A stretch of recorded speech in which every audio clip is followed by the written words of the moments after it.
بسم الله الرحمن الرحيم الحمد لله رب العالمين والصلاة والسلام على رسوله محمد وعلى آله وأصحابه أجمعين أما بعد. So this is Surah Al-Haqqah, and we have done so far Surah Al-Mulk and Surah Al-Qalam. And the main emphasis in all these surahs basically is the Day of Judgment. The Day of Judgment. Surah Al-Mulk, then Surah Al-Qalam, and now this surah, they basically are discussing the Day of Judgment. Though the way of the argument and presentation in all these surahs is different from each other, but the main focus is the Day of Judgment. In Surah Al-Qalam, it has been mentioned, but there are not so much details. And also at the same time, reminding about the Qur'an, because the Qur'an is the book which contains all the details about the Day of Judgment. That's why in between, Allah subhanahu wa ta'ala keeps mentioning the Qur'an as well. Because if people don't believe in the Qur'an, they cannot understand the details of the Day of Judgment. So Qur'an is the main book, and that's why also the messenger is mentioned. Because if people don't believe in the messenger, they cannot believe in the book that he has received. So you can see actually the main focus is the Day of Judgment, and because of that, then the Qur'an and also the messenger. In Surah Al-Qalam, the beginning basically was about the messenger. That how the messenger is messenger from God, and he actually has good character and all those details.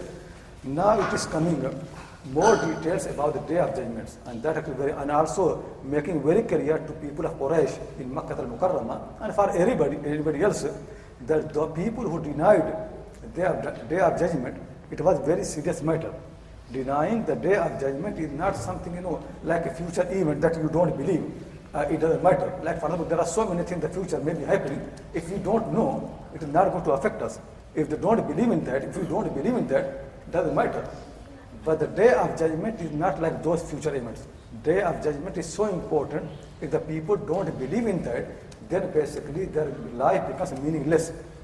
And then, not only that, they deserve the worst punishment from God. And I'm going to make the details of that, why it is so serious in the eye of Allah subhanahu wa ta'ala, the belief in the Day of Judgment, why it is so important. If you look actually, when the Quran came, Quran basically more focus on the Day of Judgment. If you look in other scriptures, like Jewish scriptures, the Old Testament and New Testament, things are not so clear. Maybe there are something, but they don't exist at the moment.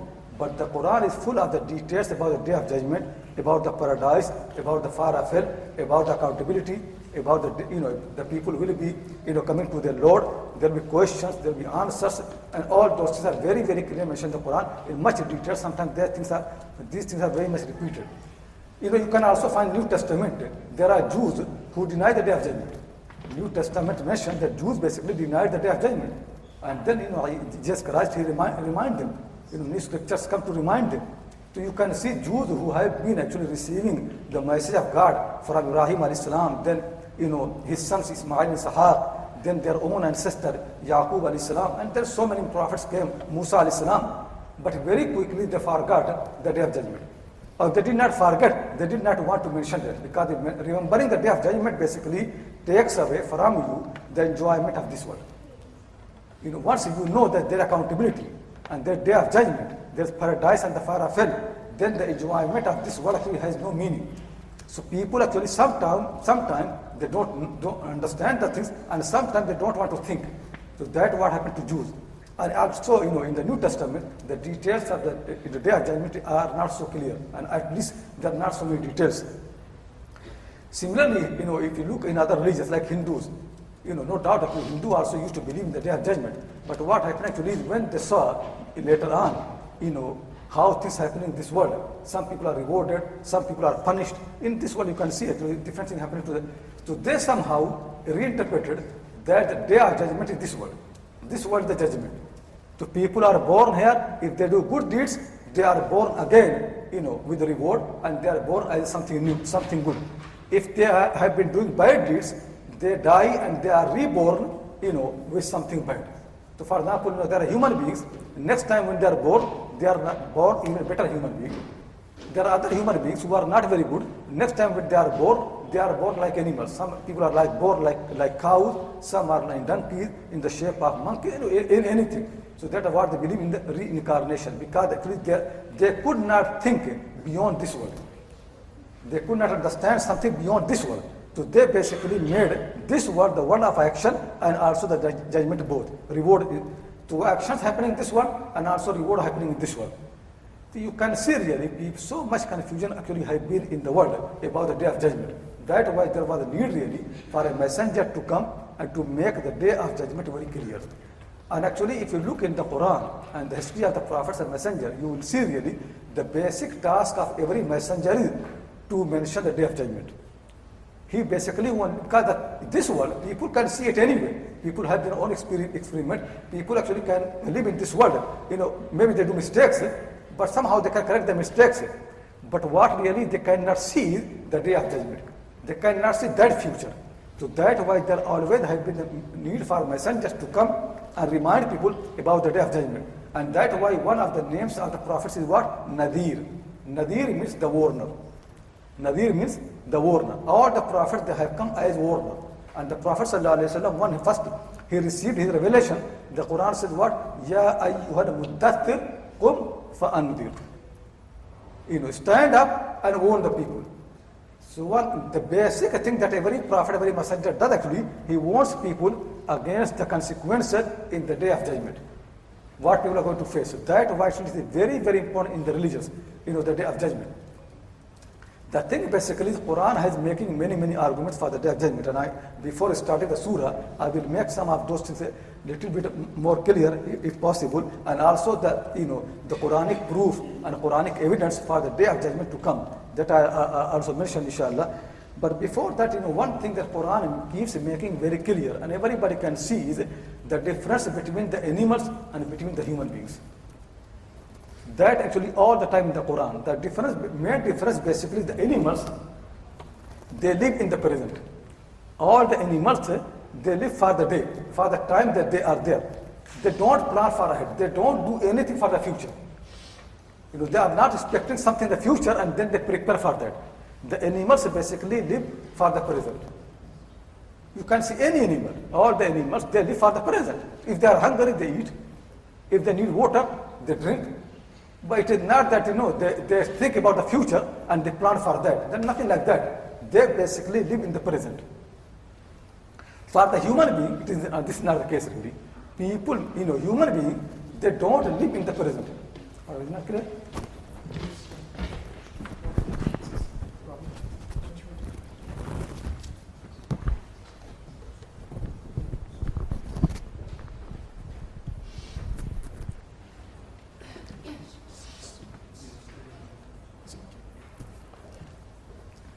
So see this difference. The animals live in the present. They don't plan for the future. They don't have projects. They don't have actually big schemes. Nothing. They live for the present.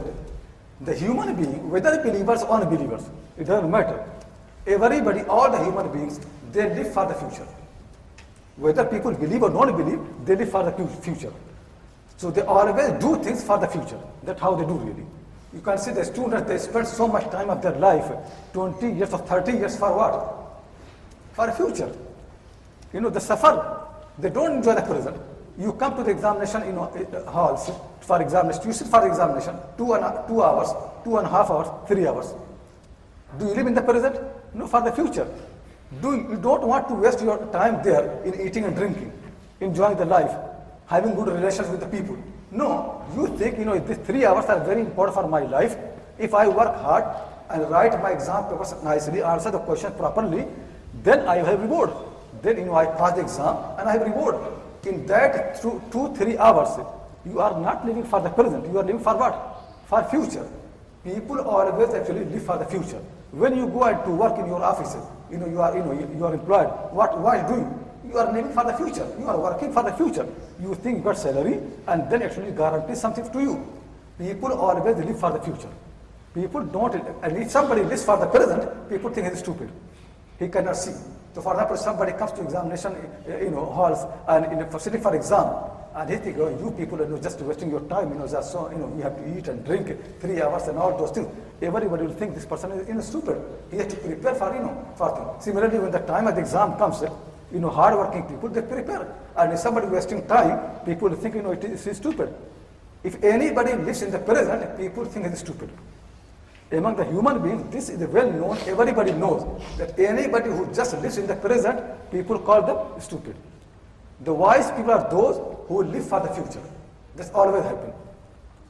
But only the problem actually is, this is same thing for believers and unbelievers. There's no difference. Believers live for the future, unbelievers also live for the future.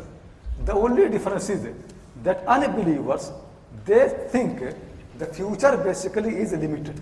This world. They don't see beyond this world. Just this earth basically. They don't see the vast,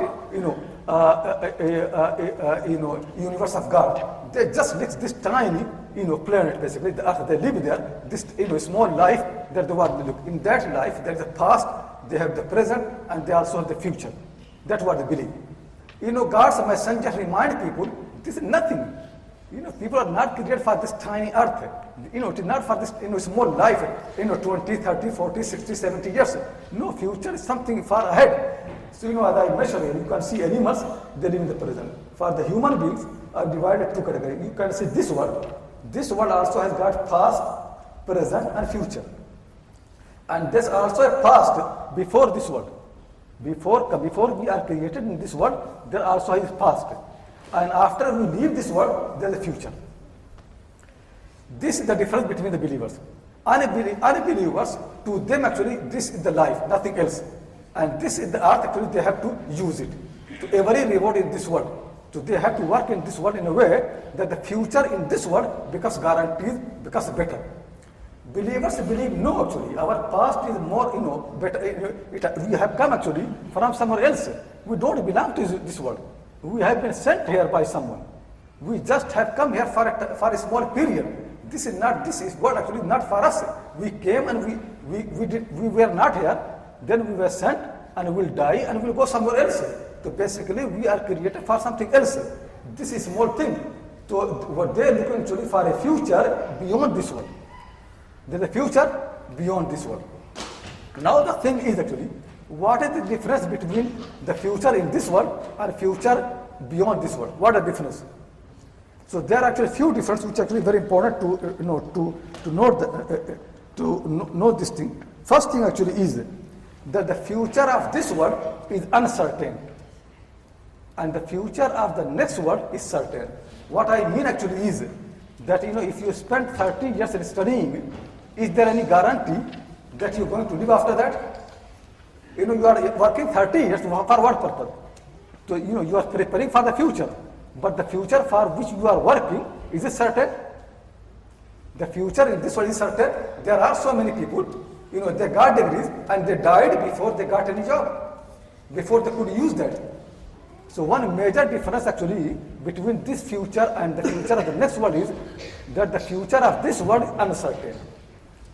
You work hard so much, you don't enjoy the present. You are thinking that this present, nothing really. I work hard, I suffer, I struggle, so then my future becomes better. But the future for which you are working, it is not guaranteed. So basically, many people, they waste their time. They have been working hard, they have been enjoying, they actually abandoned all the enjoyments, everything. For what purpose? For a future which never came. The future after death is certain. As death is certain. In this world, any happiness, any pleasure that you can expect, it could come, it could not come. The possibility there. Any problem that you expect, it can come and it also possibly not come. For example, people have fear of cancer. But it is possible that I get cancer, but it is also possible that I don't get cancer. People are afraid of being killed by someone. But it is possible that I am being killed by someone. It is also possible that I am not being killed by someone. It is possible that I get a problem, and also possible that I don't get a problem. Anything that belongs to the future in this world, whether it is actually good or bad, it is possible that it comes. It is also possible that it does not come. Nothing is certain. But when the next world starts, everything becomes certain. Whether I get cancer or not, This could be, nobody can be certain about that. But what is certain actually is, I must die. My death is certain. Everybody knows. Everybody knows that I am going to die. And everybody knows that in this whole universe, there is no problem worse than the death. There is no problem worse than the death. Every problem actually is problem because it can lead to the death. The death itself is actually certain. Similarly, anything coming after the death is actually certain. So first difference actually is the people who have been working, present, they sacrifice the present for the future. If the future belongs to this world, basically, they are in risk.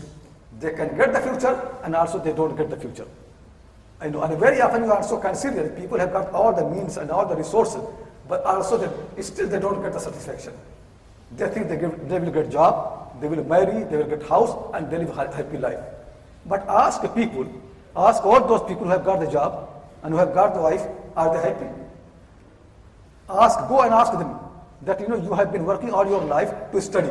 You got the job, you got a nice car, and you got a wife, you married someone who you wanted. Are you now satisfied? You don't want anything more? Ask them. Nobody is happy. Even if they get actually, first thing they are certain, but after that if they get actually, it is they are not happy. Actually, it leads up to the second thing, major difference. What is the second major difference? Why people work for the future? Why animals live in the present? Why human beings, believers and unbelievers, both work for the future? Why? Because they believe that one day future become present and then they enjoy. Ayat actually it is not ayat, basically it could be that the future never comes. Similarly, it basically certain that the future will pass very quickly. It will become present and then it passes. This future is not going to stay with you. You have been working all your life for a future which will come and pass. It never stays. And when you die really, all your future plan is gone. They died with you. And actually I'll give many examples from the people who really have been accepting from the east and the west really, that when they die, how they think. The second major difference is that the future that you are working for in this world, even if it comes, it goes very quickly. It becomes past. It never stays with you. So you think when you become 25-year-old, 30-year-old, you are very strong and then you enjoy the life. But ask people how this period of life goes quickly and comes quickly and goes quickly. People actually very quickly they pass 25 or 30 and they become 40 and 50 and they die. Ask them. Imam Ahmad rahimahullah used to say that I don't think youth in a young age except as something was stuck with my cloth and then I threw it away. This is how youth is. It comes and goes so quickly. So the future that you are actually working for, it comes and goes so quickly. Why the future of the day of judgment actually matters? Because though it is future, until little far, but when it comes, it never becomes past. That is the beauty of that really. It never becomes, you basically are working for enjoyment, that enjoyment will continue with you and never ends. That is a major difference. In this world actually, any future that you are hoping, you want to become a king. One day the kingship will be taken away from you. One day you will die, whether you like or don't like, one day it will be taken away from you. Sometime it is taken away from you when you are alive. And sometime, God makes a decision, He sent a messenger, takes your soul, you are dead. Now your family, whether they like or don't like, they are going to bury you. But what will be happening in the future, in the next world, that basically becomes present, a present which never becomes past. This is a very important difference. You can say two differences really. The future of this world is not certain. The future of the next world is certain. The second major difference is the future of this world will pass. Whether you are poor or rich, it will finish. One day it will end. But the future of the next world is never going to become past. It really basically continues with you. You are never going to die, and that never comes. And with full enjoyment. And all the time the favor of God will keep increasing without any work. So when people are in the paradise, basically, you can see from the Qur'an and from the Hadith of Prophet ﷺ, the favors of God keep increasing. Every day new favors. No ending. There's no ending of anything. And similarly, the punishment in the day of judgment, every day new punishment. Never ending. So that why the matter is so serious. That's why actually all the messengers, all the prophets have been focusing on this. And that's why this was the main thing really in the Quran. So these are two major. Basically, let me summarize this. People actually, the Quran actually uses these two terms, Dunya and Akhirat. This world and next world. And the meaning of both in the Quran basically is, the meaning of this world means to live for the present. Meaning of Dunya in the Quran basically living for the present. That's why the people who work for Dunya in the Quran, they are mentioned as being animals. Because they work for the present. They don't work for future. The future that they think that future will become present and the present will become, it is just present. And it is not certain anyway. So in the Quranic term basically Dunya means working for the present. That Dunya means. The meaning of Dunya in the Quran is working for the present. And the meaning of the Akhirah basically to work for the future. And that's why they are actually saying of Abdullah Masud and also hadith in Musnad Muhammad rahimahullah ta'ala, the Prophet said, Abdullah Masud said that you cannot combine this world and the next world. Anybody who wants to improve this world, he will harm the next world. Anybody who wants to improve the next world, he has to harm this world. That's true really. Because when you are working for example in this world, you can see, if you make a future plan and you work for that, then at the present, you are not enjoying your life like other people. Anybody who works for the future, even in this world, the present is being affected. If somebody is working for the real future, the day of judgment basically, their present will be affected. And if the people who only live for this present, not future, they enjoy more the present. You can see the stupid people, those who don't think, don't plan, they are very always happy. You can see they never have any problem, no grief, nothing, because they just live there. Because when you don't have any future in mind, you beautify your present. So that actually Quranic term is. Quranic term basically is Dunya means to work, to live for the present. And Akhirah means to live for the future. A future which is certain and which is never ending. So that's why another word actually, meaning basically Dunya means to live before the death. Dunya means a life before the death. Akhirah means a life after the death. Tell me which one is more important. Tell me which actually is everlasting. Everybody sees the life before death is so short, so quickly. It passes really, if you ask anybody who's 90-year-old and ask actually how he feels. And I'll quote actually some of the people really, the very, very rich people. And they will become a 90-year-old, 80-year-old, they're dying really. What they say about this word, it's amazing really. Because this word basically to them nothing really. To any life before the death actually so quickly passes, whether poor people, rich people, they pass. But the life after death, that actually what Quran said about the Akhir. That, the thing basically is, once you understand this whole structure, how God has made really, things become easier. But the problem actually with human being is that when people go anywhere, they adopt things around them in their environment and they become influenced by that. For example, if you go and live in the Middle East, then you like a house as other people have houses, you like your kitchen to be like other people's kitchen, you like your lifestyle like other people's lifestyle. When you go to India, you want to adopt that culture. People are like that really. Wherever they go, they become very quickly influenced. They don't realize really that how long we're going to live here. Similar, that actually what happened with the human being when they were sent from the heaven to the earth. When they came here, very quickly they become influenced with the surroundings. And they forgot really, it is very temporary. For example, if you are traveling from Cambridge to London, and you go to the train station, you don't think train station is your house. No, you know it's just passing by. Your plan is always for London, for your destination. You don't want to build houses and things like that. You always keep in mind that this is just a station. When you come to the Cambridge station, basically, when you're waiting for the train for 5 minutes, 10 minutes, in your mind it's very clear it is a station. You are not influenced.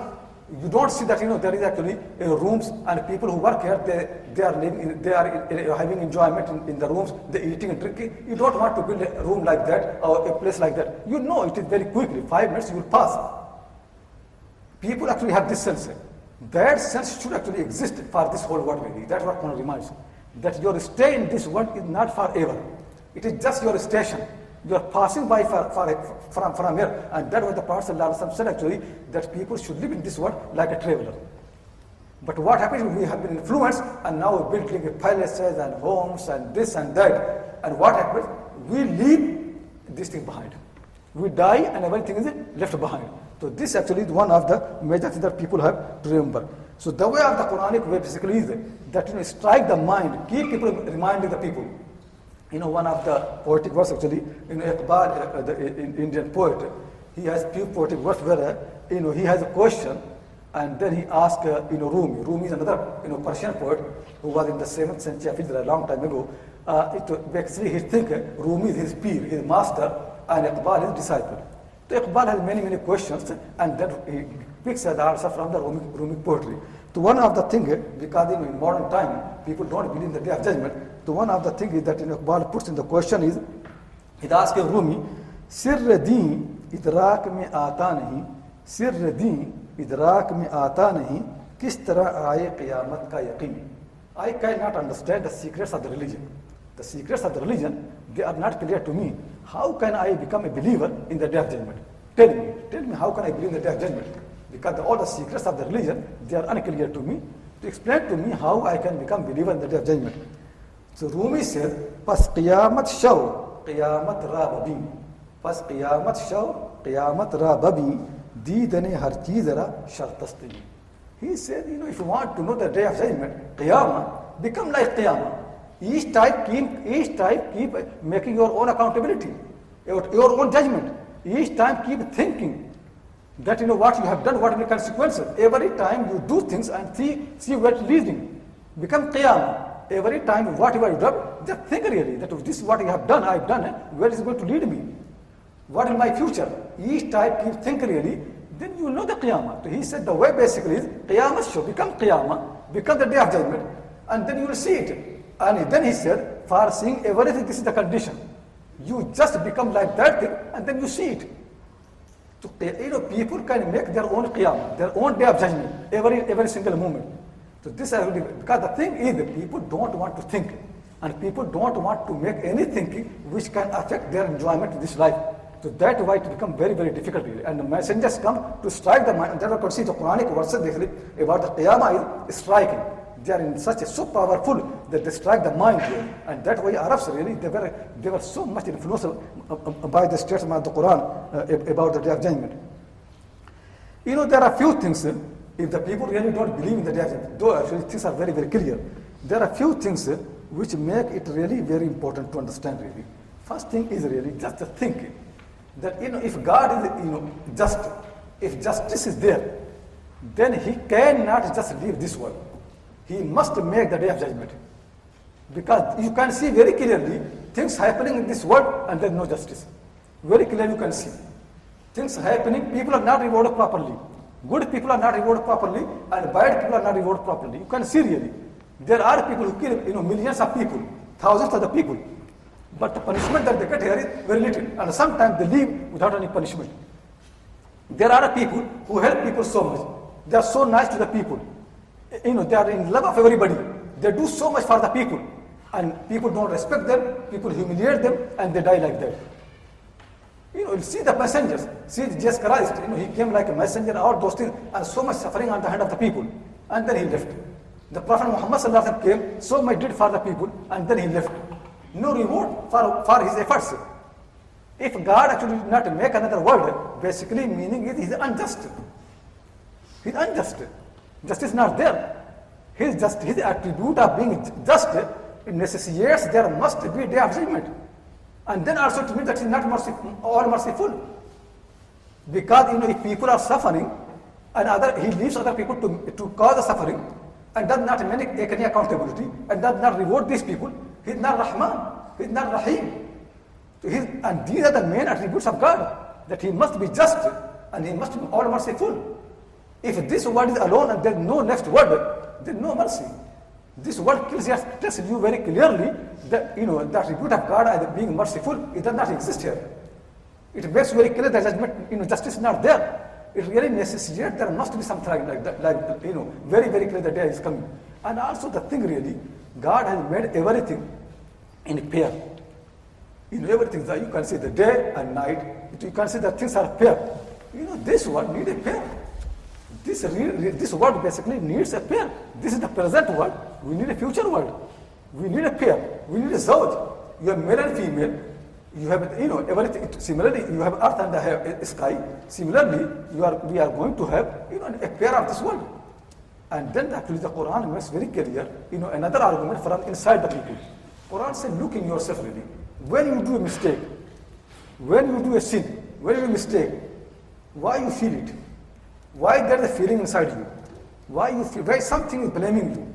Why you feel that you have done something wrong? Even if you do alone, really. If you do mistake alone, you feel that. Even if you are very powerful and nobody can take any revenge from you, you feel inside. Why this feeling is there? Why? Because God has made inside the human being this sense, this belief that whatever I do, it is not going to be missed. One day I am going to judge it. This is inside. That's what called an-nafsul lawwama. Quran says an-nafsul lawwama, the soul inside the people, which believes them on anything that they do wrong, which believes them, that is the proof of the day of judgment. Why it blaming you? Because it knows that if you do these mistakes, one day you are going to be punished. And that actually very, very important. That actually I can see really many believers and people complain to me. Actually, recently last week I was in some of those things. There are people really, they behave very badly, in their houses, and they mistreat, their wives so badly because they think these women, they are so weak. Become angry with them, ask them to, do this and that, which is not their duty, and they think they can't do anything. I was thinking really, the people are so ignorant. They just don't know really everything written down. Any injustice that you are doing, actually, you are going to see it soon. That person against who you become unjust really, that person not alone. That person has a creator. And the creator is more powerful than you. Nothing is going to miss it. It could be possible that two good people, they cannot live together. We don't, we also believe it could be that, man and woman, not necessarily they can, recruit together. There can be problem. But what we cannot accept actually is that somebody just misuses his authority. Doing injustice, doing wrong, and being, so bad with the people. The judgment will come. Anybody who has committed any evil, he must see it in this world or in the hereafter. And the punishment in the hereafter actually more severe. That must come. Otherwise, God's, universe actually is not based on injustice. So, keep that in mind. And also the Quran actually makes very clear what makes you think that day of judgment will not come. You think when people die, they become in pieces and every part has gone dissolved. So how can they come together? Quran says just really. Quran says, إِنَّهُ لَحَقٌّ مِثْلَ مَا أَنَّكُمْ تَتَّقُونَ. When you speak, what happens? You have idea, thinking, and then you make some collect letters to make the words, and make the words to make the sentences. That's how you do, and then you say it. So whenever any idea comes to your mind, what happens actually when you have to speak it, you get put together and they are there. Not that words exist somewhere and you just hold them. No, you make them. Quran said this actually how things are. Allah subhanahu wa ta'ala brings the soul and brings the parts for that and make it. As you make your sentences, as you speak, speaking is not difficult for you. For Allah subhanahu wa ta'ala actually bringing the whole creation again in the life, it is easier than that. When people can make their own sentences, they can make their words, they can speak, their ideas can be heard by the people.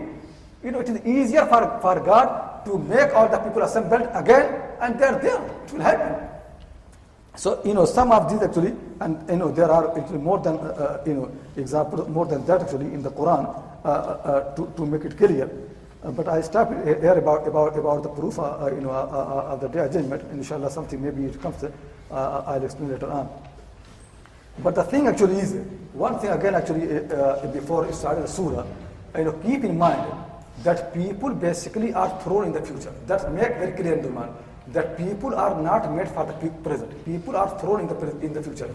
This actually is very, very important to learn. Because this is how everything in the Quran is based. People basically are thrown in the future. And this thing of the future is so certain in the life of the universe that whether you want to move or don't want to move, you are moved. For example, if somebody decides that he will not do anything, just sitting, doing nothing, he himself is thrown in the future. Every part of his body is basically moving for the future. If you just lie down and sleep, and I think I'm not doing anything, you are thrown in the future. Every part of your body basically is passing the time. you will become old. And people become tired of people like that anyway. If somebody sits there and you have to feed him and look after him, one day you become tired of the whole thing. Because nobody likes anybody who lives for the present. People hate something like that. People cannot imagine. Similarly, if the people become in the coma and they have to die, nobody wants that person to live. Why? The reason basically is people cannot imagine somebody living for the present. Because people think this person is useless. He can't do anything for himself and for anything else. And the only justification for the people is for the future. You can see that. People don't like anybody like that. You know why the people have retirement? Because they think now this person cannot do anything for the future. He become burden on the economy, on the whole country, on everything. Children don't want to live with people like that because that person is not doing for anything for the future. As long as he was working for the future, he had value. When he became for the present, he became useless. Working for the present basically means to become useless, stupidity. You can see really, people are not for present. People are made for the future, except people who are actually working for the real future, the day of judgment.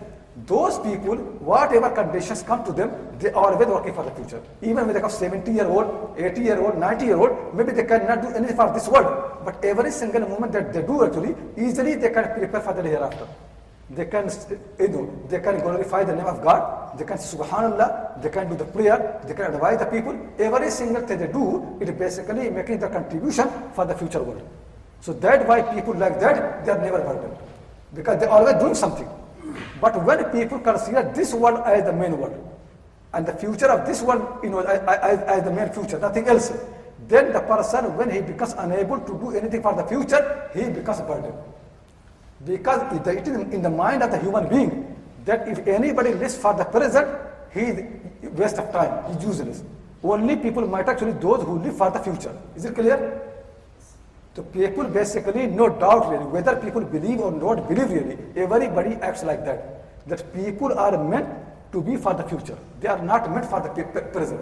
And that actually what Qur'an has come and to make very, very clear that people have actually for the present, for the future. And second thing actually, last thing which I want to make very clear really, that people need purification. When you become dirty, you need to wash it. You need cleaning. You cannot live with the dirt. Nobody can accept the people living with the dirt.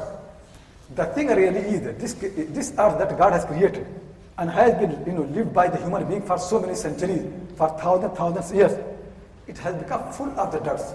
And more dirt actually are there, more filthy, wrongdoings, injustice, crimes and sins, full of all those things. It really needs full cleaning. Basically, the day of judgment is purification of the universe, basically. The day of judgment is the biggest purification of the world. Once it has happened, then the world becomes pure. All the dirt actually have been cleaned out, and the dirty people have been thrown in the fire of hell, and then the world has become pure. Otherwise, without a judgment, it never can pure. Just imagine, for example, if somebody does a crime, the burden of the crime being dirty remains all the life really. When the punishment for that person, and he goes through the punishment, he feels lighter. Very often people complain the Islamic punishment. They don't look very civilized. For example, if somebody steals or somebody does something like that, you have to strike him 20 lashes or 40 lashes or something like that. Ask the people who have been punished in this way. Ask them how they feel really. You will ask them, they will say really, no, it is easier. Because before punishment, we have a guilt in heart. Once the punishment has been done, 40 lashes, 50 lashes, it was for a time being. After that satisfaction come in the heart, I am pure. I am become clean. I become like any other human being. This gone. This thing actually, the sin that was inside my mind, that finished now. That was actually, the day of judgment. The day of judgment is the biggest purification of the whole universe. Because the whole universe, because the crimes of the people, because the sins of the people, because the wrongdoings of the people, because the injustice has become so dirty, there is no way to clean. God will make the day of judgment to purify the whole universe. The judgment actually will make everything clean, purify, and things become actually. And also the thing is, when you need to make a new order, you need to make destruction. If you want to make a new house, build a new house, you have to demolish the old building, and then new house comes in. The day of judgment is that is it. Everything will destroy, and the new world will be built. paradise and the fire of hell, new world will be built. Because this world basically needs destruction. So much wrongdoings. It needs to be destroyed. And that actually is also something which is mentioned by one of the poets actually in Urdu language very nicely. I read that. He says, Garch barham hai qiyamat se nizam-e hast bood hai isi ashob se beparda asrar-e wujud. Though it is true that when the qiyamah comes, when the day of judgment comes really, everything is destroyed. The earth is destroyed, the skies are destroyed, sun is destroyed, moon is destroyed, the stars have gone, everything actually has destroyed, so much destruction. Hai isi ashob se beparda asrar-e wujud. But this problem, this difficulty, this thing that the universe is going to face from that problem, from that destruction, actually emerges the secrets of the universe. Or the secrets of the universe emerge from the destruction. Zalzale se koh dar urte hai maninde sahab, zalzale se wadiyon mein tada chashmon ki namood. When the earthquake comes, so many things are destroyed. But from those earthquakes, there are so many new springs, so many places for the water. They come out from the earth, and new system actually emerges from those earthquakes.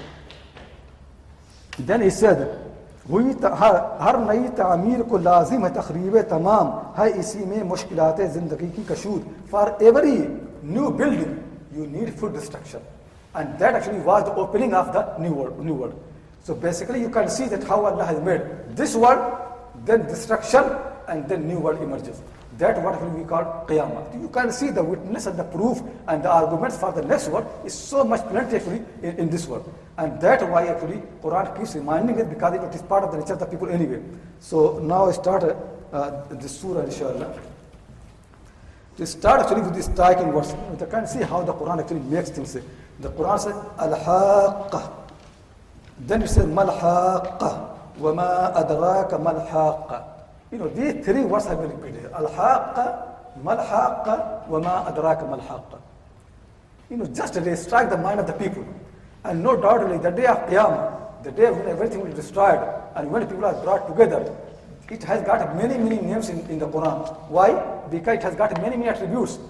Very often Quran wants to remind people different aspects of the day of judgment. It uses new attributes. Like for example, Allah subhanahu wa ta'ala. So when we say Ar-Rahman, same Allah, but it focuses on a particular attribute of Allah subhanahu wa ta'ala. When we say Al-Ghaffar, same Allah, noun is the same, name is the same, but new attribute reminds that new aspect of his attributes. So whenever, for example, if anybody can say, this is my friend, he is scholar. So, same friend is scholar, but also you can say that no, he's a good writer, he's a teacher, he's very nice to the people. So all these attributes basically are different aspects of the same person. Similarly, the Qiyamah, the day of judgment, resurrection, when people actually are, everything destroyed and people are brought again to the existence and judgment happening. The Quran has given for it many names, because each name basically tells a different aspect of the same day. So now Quran here actually using one special attribute of the day of Qiyamah, day of judgment, day of resurrection. And the day of resurrection basically in the Quranic term, it has two major stages. The one is that one time, trumpet, the horn will be blown, and then everything will be destroyed. All the earth, the sun, the moon, the sky, everything will be destroyed. Full destruction will happen.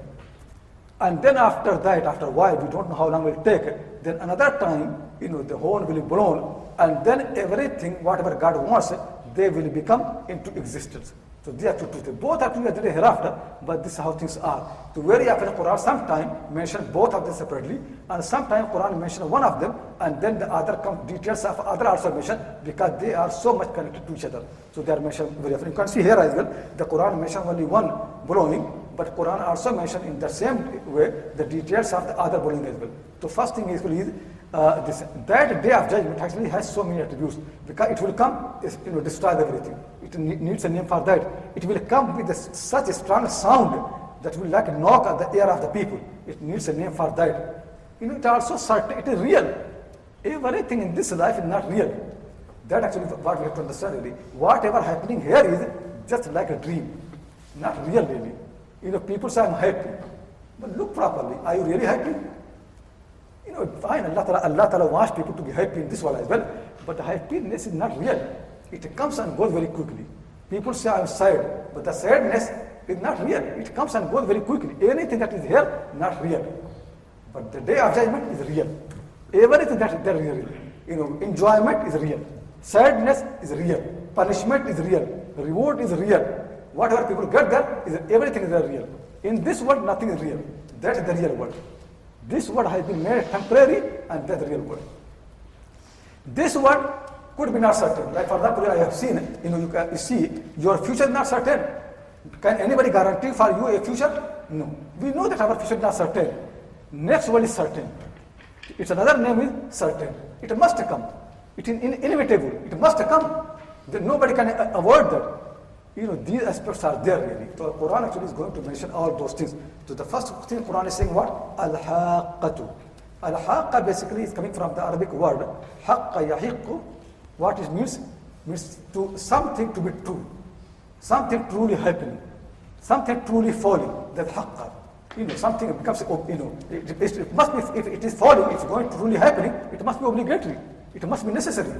For example, something you are going to face it real, it's also necessary. Because when something you must face, it is really going to happen in your way, it's also inevitable, it is actually obligatory. That's why haqq, meaning of haqq in Arabic language also is wajib. Like the Prophet says, al-witr haqqun. The prayer of witr is haqq, means what? Wajibun, it is obligatory. People must do it. Because anything that happens, must happen, it becomes also like obligatory, necessary. It must happen. So haqqa means really something real, something going to happen, something going to fall on the people. That is meaning of the haqqa. And al-haqqatu is adjective. When adjective comes, it must have a noun. What is the noun for al-haqqa? Because haqqa here is feminine. Because in Arabic language you have al-haqqu, that is masculine. When you say al-haqqatu, it is feminine. Ta comes for the feminine. So whenever, in anything, for example, when you say imra'atun, for example, if I say rajulun kareemun, a noble man. If I want to say noble woman, I will say what? Imra'atun kareematun. I will say rajulun sharifun. Imra'atun sharifatun. So you add ta. Quran has added here ta. Al-haqqatu. The way in Arabic languages, no doubt, in every language there are masculine and feminine. But there are real masculine and feminine, like among the living things. But in Arabic language, everything whether they're living or non-living, they actually have this thing. Some are masculine, some are feminine. Even if you can not see any gender there. So like the day of judgment, Qiyamah, it is nothing to do with being masculine or feminine. But still Arabs call it feminine. Similarly, for example, like the earth, it is in Arabic language, feminine. It is like that. Spring, like water from where water comes. It is actually feminine. Because like war, every name of the war in Arabic language is feminine. Because the Arabic mind basically is anything that generates something from which many things appear, it is like feminine, like female. So they, this is how their language is. To anything that we can see really, things coming from there, which actually, where things are not actually just bound to that thing, limited to that, it exceeds, it becomes feminine. So for the war, because war generates so many problems. So that's why the name of the war in Arabic language is feminine. So similarly, the earth, because earth actually everything comes from there. That's why the name of the earth in Arabic language is feminine, because actually it's like the women. And actually the Quran actually makes very much similarity between the earth and between the womb of the mothers. Both are very, very similar. Both generates. So similarly, the earth, the Quran said, وَأَخْرَجَتِ الْأَرْضُ أَثْقَالَهَا. The day will come when the earth will throw its burdens like the women deliver their children, it will happen. So the earth is similar to the, similarly the day of Qiyamah basically, it is actually feminine. And the name for that is as-sa'a. As-sa'a, the hour. And as-sa'a has ta. So al-haqqa means as-sa'atul haqqa. As-sa'atul haqqa. The real hour. That is the meaning. As-sa'atul haqqa means the real hour. Every time that we are passing, nothing really. You can't see really how Quranic thinking is. That the time, the sense of the time that we have got here, it is just a dream really. In all this time in this world, past, present and future, is really just illusion. It basically does not exist really. Not real time.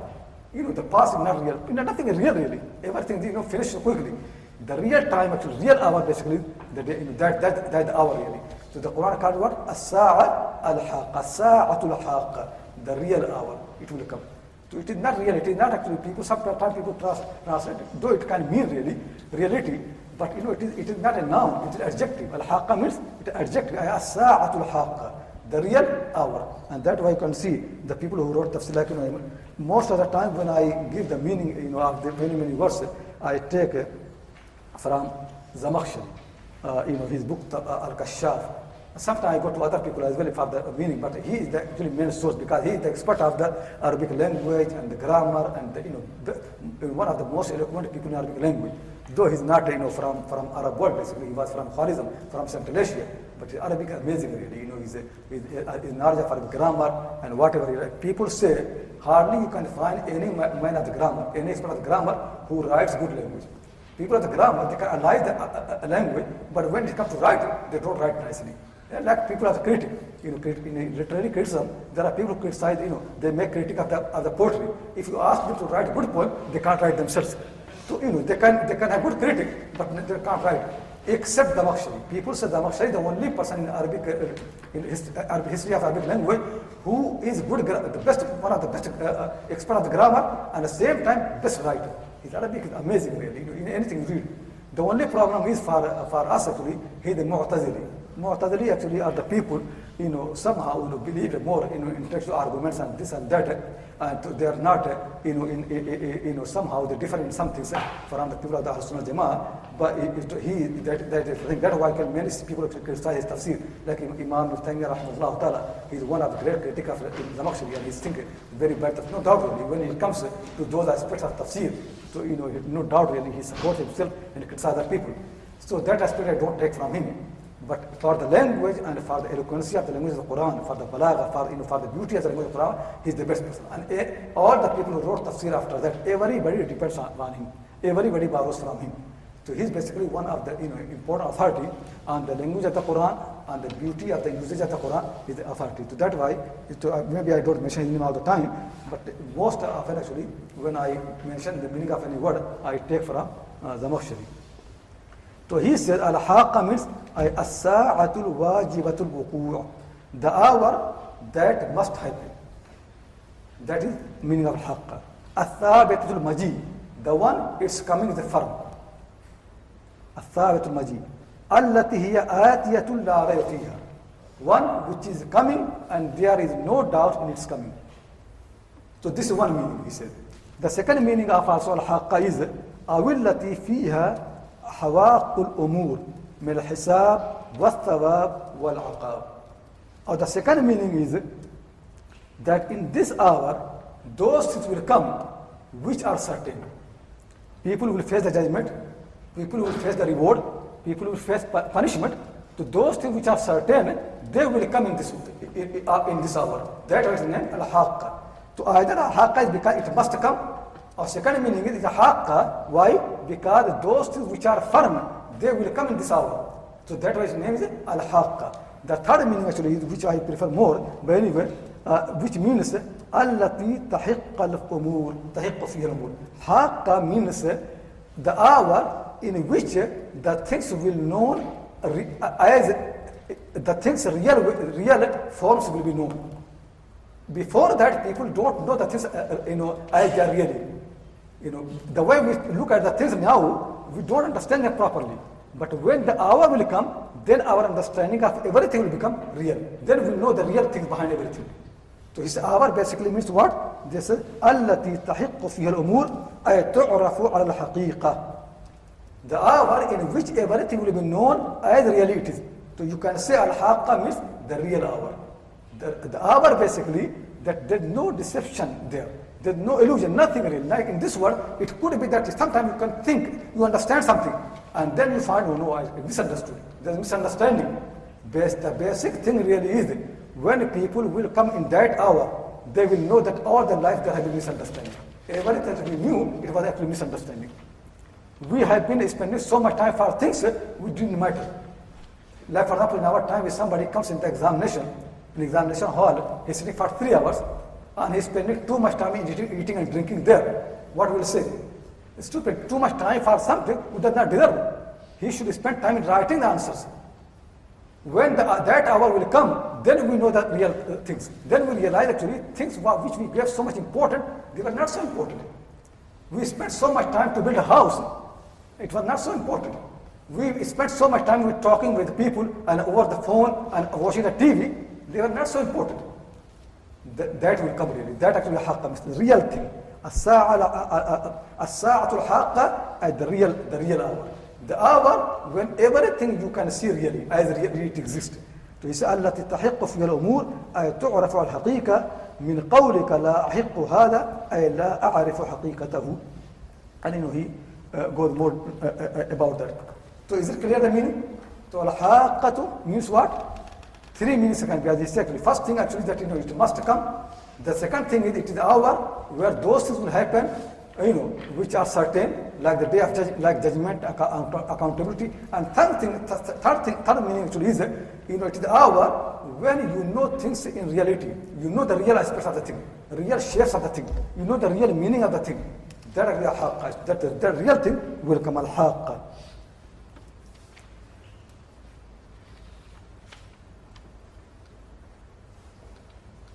Okay, so the Quran says al-haqqatu, so the real hour, or we can say the hour which must come.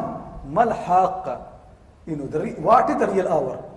There are some problems of grammars in this verse. I don't want to detail, but just understand. Al-haqqa, Quran is striking the mind. Because this is the best way in Arabic language. You start with the noun, and then question about that. So, for example, if I say the king, and do you know who the king is? If you want to make it strike the mind, this is how you say. So first in the Quran say the real hour. Then the Quran said, do you know what the real hour? What is the real hour? And then the Quran said, وَمَا أَدْرَاكَ, what can make you to know the real hour? Because you have no way to know. And Sufyan ibn Uyayna rahimahullah used to say in the Quran that 2 expressions. Sometimes ma adraka and sometimes ma yudrika. Ma adraka is the past tense, what has made you to know. And ma yudrika is what makes you to know. In past, present tense or future. So there are 2 types. So Sufyan ibn Uyayna rahimahullah said, wherever the Quran says ma adraka, then Quran answers it. Then Quran explains it. When Quran said what makes you to know, then Quran makes people to know. When Quran said ma yudrika, then Quran never tells. Quran, for example, when Quran says ma yudrika la'alla as-sa'ata qareeb, Quran never tells us the time of the hour when it will come. But Quran tells us about the real thing about the hour. It will tell. Sufyan ibn Uyayna rahimahullah ta'ala said, in one of the great Imam of Islam, he died 198 of Hijrah, he said, كُلُّ مَا فِي الْقُرْآنِ قَالَ فِيهِ وَمَا أَدْرَاكَ فَإِنَّهُ أُخْبِرَ بِهِ. Anything in the Quran, when the Quran says وَمَا أَدْرَاكَ, like here it is, وَمَا أَدْرَاكَ مَا الْحَاقَّةُ, that has been told. وَكُلُّ شَيْءٍ قَالَ فِيهِ وَمَا يُدْرِيكَ فَإِنَّهُ لَمْ يُخْبَرْ بِهِ. Anything that Quran says مَا يُدْرِيكَ, it is something which Quran never told. Anyway, there are actually something more about this thing. I'll come later on, inshallah. But if you have any question, please ask.